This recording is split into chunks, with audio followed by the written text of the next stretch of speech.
그러면 이어서 아까 물리 변화랑 화학 변화에 대해서 비교를 했잖아요. 그럼 이제는 이제 화학 반응식에 대해서 좀 살펴볼게요. 근데 그 전에 화학 반응이 뭔지에 대해서 살펴볼게요. 화학 반응은 말 그대로 화학 변화가 일어나는 과정이에요. 이 과정은 원자의 종류 그리고 개수는 그대로예요. 하지만 원자의 배열이 달라져요. 달라져서 새로운 물질이 생성되는 특징을 가집니다. 그래서 화학 반응은 이렇게 된다 하시면 되고, 화학 반응의 종류는 크게 세 가지가 있어요. 그러면 첫 번째로 한번 살펴봅시다. 첫 번째는 바로 화합이에요. 이거 같은 경우는 합쳐진다라는 의미겠죠. 그래서 두 가지 이상의 물질이 반응을 해요. 이 두 가지 이상의 물질이 반응을 해서 하나의 새로운 물질을 생성합니다. 그래서 이거 예시 들어보면 되게 쉽게 물로 한번 들어볼게요. 수소랑 산소가 반응을 해요. 그러면 물이 생성되죠? 두 가지 이상의 물질이 반응해서 하나의 물이 생성됐어요. 아, 그럼 화합하는구나 이렇게 생각하면 되고, 그리고 반대로 분해라는 과정도 있죠. 네, 이거는 너무 잘 알고 있죠?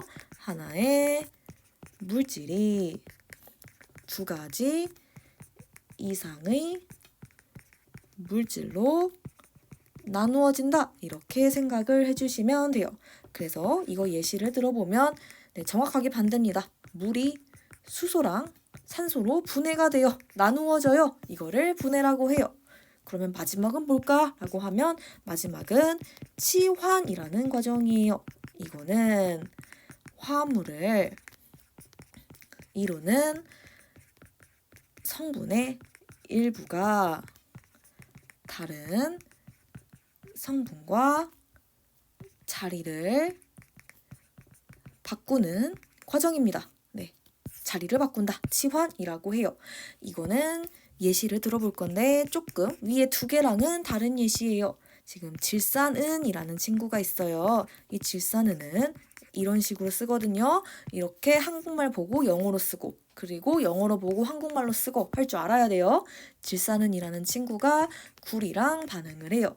반응을 하면 질산구리라는 친구가 돼요. 이 친구는 CuNO3라고 씁니다. 그리고 은 이렇게 있는데 얘 같은 경우는 Ag라고 써요.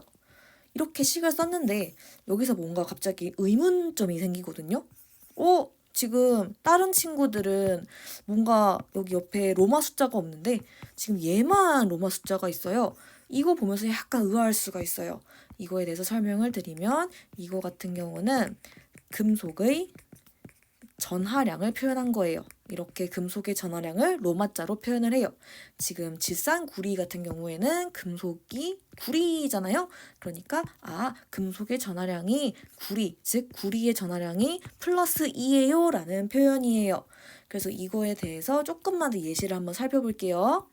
네, 오른쪽에 예시를 살펴보면 이제 사실 누가 이렇게 표현을 하고 그리고 이제 누가 이렇게 표현 안 하는지 보면 구리는 표시했는데 은은 표시 안 했잖아요. 그래서 이거가 이제 왜 누구는 표시하고 누구는 표시 안 하는지를 알려면 이제 중학교 과학 과정을 좀 넘어가야 돼요. 그렇다 보니까 그냥 구리라는 친구는 표시를 해야 된다. 근데 은이라는 친구는 표시 안 해도 된다. 그냥 이렇게 생각하고 일단은 넘어가시면 돼요. 그리고 저는 여기서 이렇게 로마 숫자로 표시해야 되는 친구, 이 친구들 예시 한 2개만 들어드릴 거예요. 일단 여기 나와 있다시피 구리부터 들게요. 우리 구리는 되게 신기하게요. 플러스 1자리도 있고요. 플러스 2자리도 있어요.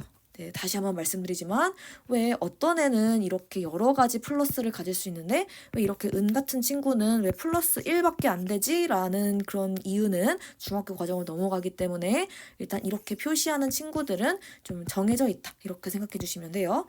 이유는 아직 중학교에서 다루지 않아요. 일단은 구리 같은 경우는 되게 놀랍게도 플러스 1짜리, 플러스 2짜리 둘 다 가능해요. 그렇기 때문에 나는 1과 2 중에 2야 라고 표현을 해줘야 돼요. 그리고 이렇게 표현하는 친구 중에요. 철이란 친구도 있어요. 네, 철이라는 친구도 보면 이렇게 플러스 2, 플러스 3이 다 가능해요. 네, 왜 그런지는 중학교에서 안 다뤄요. 그래서 구리랑 철 같은 경우는 이렇게 두 가지의 전하를 가질 수 있거든요. 그래서 나는 둘 중에 뭐야 라고 표시를 해줘야 돼요. 그래서 이렇게 로마 숫자로 구리가 표시가 된 거다. 이렇게 생각해 주시면 됩니다. 그러면 이렇게 치환에 대해서까지 살펴봤고 그 다음에 화학 반응식 다뤄봐야겠죠? 네, 화학 반응식이 이제 이 단원의 꽃입니다. 그래서 화학 반응식의 특징에 대해서 살펴보자면 이거는 화학식을 이용해서 화학 반응을 나타낸다 라고 생각을 해주시면 돼요. 그리고 얘 같은 경우는 이렇게 반응물을 왼쪽에 쓰고 생성물을 오른쪽에 써요. 이런 식으로 표현을 해요.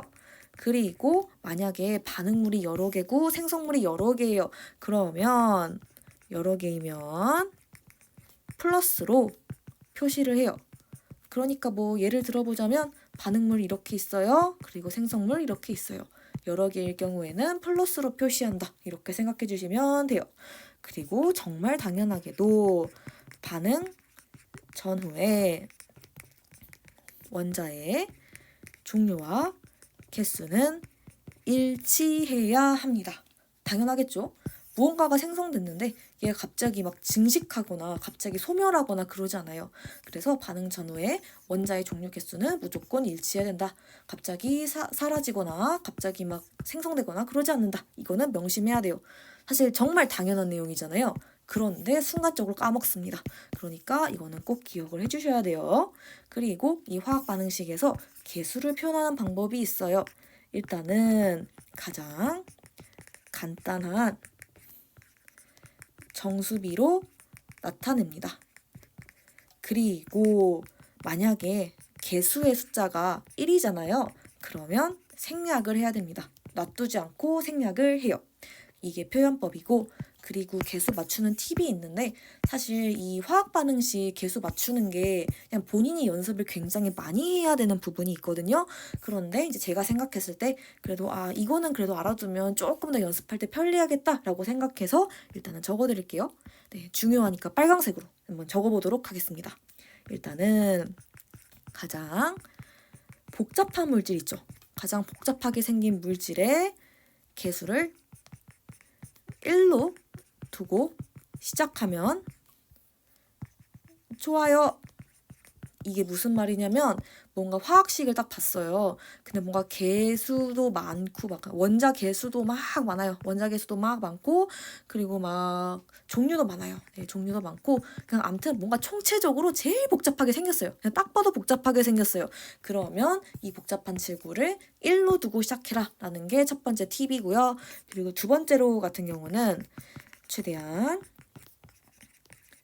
적은 개수의 분자에 있는 원자의 개수를 맞춘다.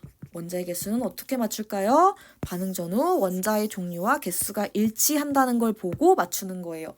사실 이 문장 같은 경우는 예시를 보면 좀 알 수가 있거든요. 그래가지고 예시 같은 경우는 제가 나중에 들어드릴 거예요. 그래가지고 예시를 보고 한번 개수를 맞춘다. 약간 이거를 이해를 하시면 돼요. 그래서 예시 같은 경우는 이제 따로 영상에서 설명을 드리도록 할게요. 그리고 예시를 봐야 아마 이 화학 반응식에 대해서 좀 이해가 될 거예요. 그래서 예시는 따로 이제 영상 참고하시면 됩니다. 그러면 일단 화학 반응식으로 넘어갈게요. 일단은 넘어갈 건데 여기서 알 수 있는 것들이 있어요. 네, 이것도 예시가 있는데 이거 같은 경우는 또 나중에 따로 영상에서 담아드릴게요. 여기서까지 하면 머리가 너무 터질 것 같아서 일단은 개요부터 잡고 갑시다. 그래서 화학 반응식으로 알 수 있는 거 보면 일단은 반응물과 생성물의 종류를 알 수가 있어요. 그리고 반응물과 생성물을 이루는 원자의 종류와 개수를 알 수가 있어요. 그리고 반응물과 생성물을 이루는 분자의 종류와 개수도 알 수 있어요. 그리고 여기서는 분자라고 표현이 되어 있어요. 교재에는 이제 분자라고 표현이 되어 있는데 사실 금속이라고 해도 무방하고요. 그리고 이온결합 물질이라고 해도 크게 이제 상관이 없습니다. 그래서 분자라고 나와 있는데 금속 이온결합 물질 그냥 다 오케이다 이렇게 생각하면 돼요. 그리고 또 알 수 있는 게 개수비도 알 수 있고요. 분자수의 비도 알 수가 있어요. 근데 여기서 굉장히 좀 중요한 특징이 나오는데 개수비랑 분자수비가 똑같습니다. 네, 똑같아요. 그런데 얘랑 다른 게 질량비예요. 그래서 이 화학 반응식으로 개수비랑 분자수비를 알 수가 있어요. 근데 얘네들이 똑같아요. 그런데 이제 여기다가 추가 조건을 좀 주잖아요. 추가 조건을 주면 질량비를 구할 수 있거든요. 근데 질량비랑 얘네들은 서로 달라요.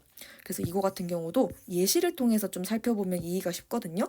그래서 이제 예시도 따로 영상에 담아드릴 거니까 그 예시는 이제 영상을 통해서 이제 이해를 해주시면 됩니다. 그래서 일단은 이제 이론적인 부분에 대해서는 이제 첫 번째 단원 이제 물질 변화와 화학 반응식 이거가 마무리가 됐습니다.